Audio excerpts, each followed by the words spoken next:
कुरुक्षेत्र का युद्ध, जहां हर दिन मौत का नया खेल खेला जा रहा था। जब भी कोई बड़ा योद्धा मारा जाता तो पांडव रोते थे, विलाप करते थे। उन्हें लगता था कि उनके साथ ये सब अचानक हो रहा है।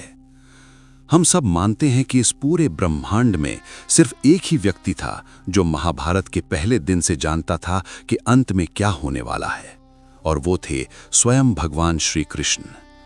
लेकिन क्या हो अगर मैं आपसे कहूं कि पांडवों के बीच ही एक ऐसा शख्स मौजूद था जो पहले दिन से जानता था कि अभिमन्यु चक्रव्यूह में कैसे तड़प कर मरेगा, जो जानता था कि द्रौपदी का चीरहरण होने वाला है, जो ये भी जानता था कि द्रौपदी के 5 मासूम बच्चों के गले रात के अंधेरे में काट दिए जाएंगे। क्या हो अगर मैं आपसे कहूं कि पांडवों का सबसे शांत और सबसे छोटा भाई सहदेव भविष्य देखने की एक ऐसी भयानक शक्ति लेकर पैदा हुआ था जिसकी कीमत उसने अपने ही पिता का मांस खाकर चुकाई थी।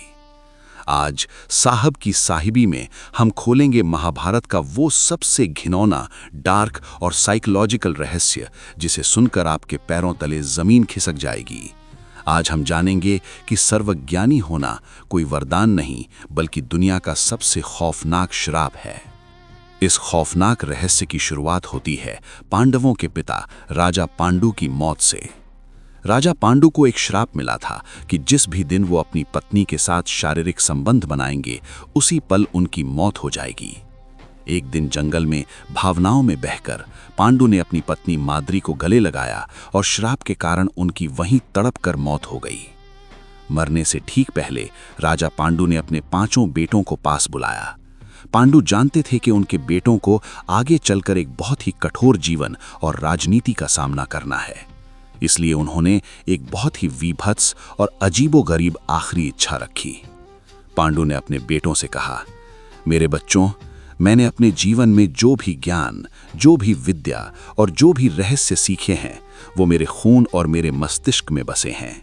मेरे मरने के बाद तुम मेरे शरीर का मांस और मेरा मस्तिष्क खा लेना ताकि मेरा सारा ज्ञान तुम्हारे अंदर समा जाए। जरा सोचिए, एक पिता अपने ही बच्चों से कह रहा है कि मेरा मांस खाओ। पिता की मौत के बाद युधिष्ठिर, भीम, अर्जुन और नकुल सब कांप गए। किसी की भी हिम्मत नहीं हुई कि वो अपने ही सगे पिता की लाश को नोच कर खाएं। इंसानियत और धर्म ने उनके हाथ बांध दिए। लेकिन सबसे छोटा भाई सहदेव, जो उस समय एक बच्चा था, वो आगे बढ़ा। कुछ प्राचीन ग्रंथों और दक्षिण भारत की लोक कथाओं के अनुसार सहदेव ने अपने पिता के मस्तिष्क के 3 हिस्से किए और उन्हें खा लिया। जैसे ही सहदेव ने पहला टुकड़ा खाया, उसके दिमाग के तार खुल गए। उसे इस ब्रह्मांड का भूतकाल दिखाई देने लगा। उसे पता चल गया कि सृष्टि कैसे बनी।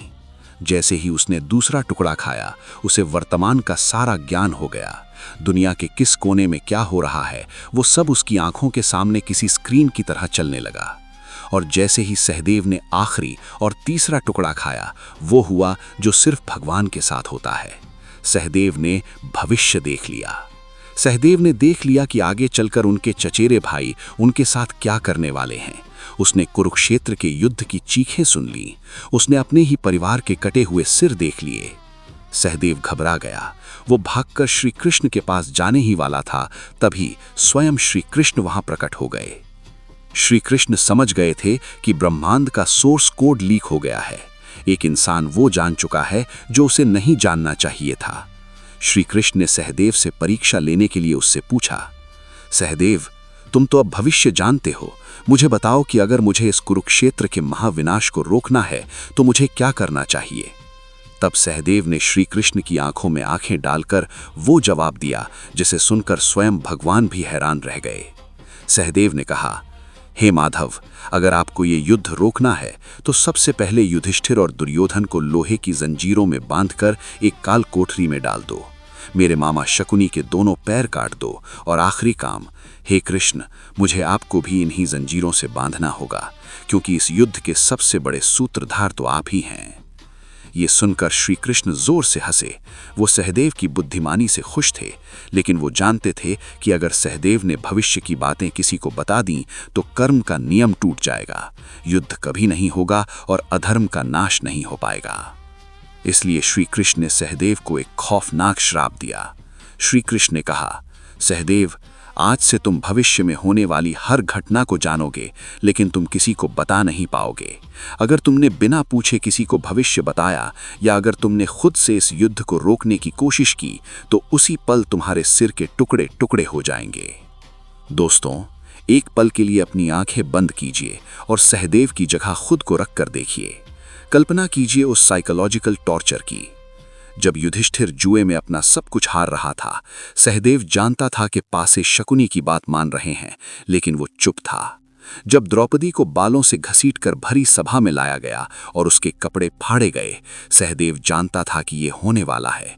वो अपनी पत्नी को रोता हुआ देख रहा था, लेकिन श्राप के कारण वो चीख भी नहीं सकता था।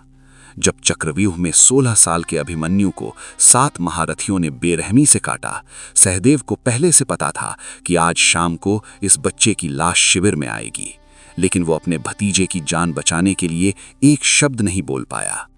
लोग कहते हैं कि महाभारत में सबसे ज्यादा दर्द कर्ण या द्रौपदी ने सहा है, लेकिन मनोविज्ञान कहता है कि सबसे भयानक दर्द उस इंसान का होता है जो सब कुछ टूटते हुए देखता है, जिसके पास सब कुछ ठीक करने का ज्ञान होता है, लेकिन वो बेबस होकर होंठ सिलकर बैठा रहता है।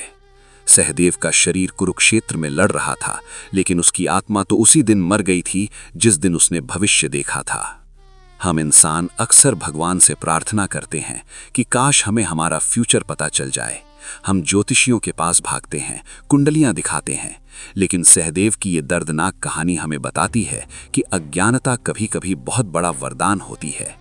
अगर आपको पता चल जाए कि कल आपके किसी सबसे प्यारे इंसान की मौत होने वाली है, तो क्या आप आज की रात शांति से सो पाएंगे? भविष्य जानने का मतलब है अपनी आज की खुशियों का अपनी ही आंखों के सामने गला घोंट देना। प्रकृति ने हमारे दिमाग को इस तरह से डिजाइन किया है कि हम सिर्फ आज का दर्द सह सकें। भविष्य का ज्ञान एक ऐसा जहर है जिसे सहदेव जीवन भर घूंट घूंट कर पीता रहा। आपको क्या लगता है, क्या श्री कृष्ण का सहदेव को चुप रहने का श्राप देना सही था, या अगर सहदेव बोल देता तो महाभारत का इतिहास कुछ और होता? कमेंट बॉक्स में अपनी राय जरूर दें। अगर सहदेव की इस साइकोलॉजिकल और डार्क कहानी ने आपके रोंगटे खड़े कर दिए हों, तो इस वीडियो को तुरंत लाइक करें और धर्म, इतिहास और मानव मस्तिष्क के ऐसे ही अनसुने रहस्यों को डिकोड करने के लिए साहब की साहिबी को अभी सब्सक्राइब करें। जय श्री कृष्ण।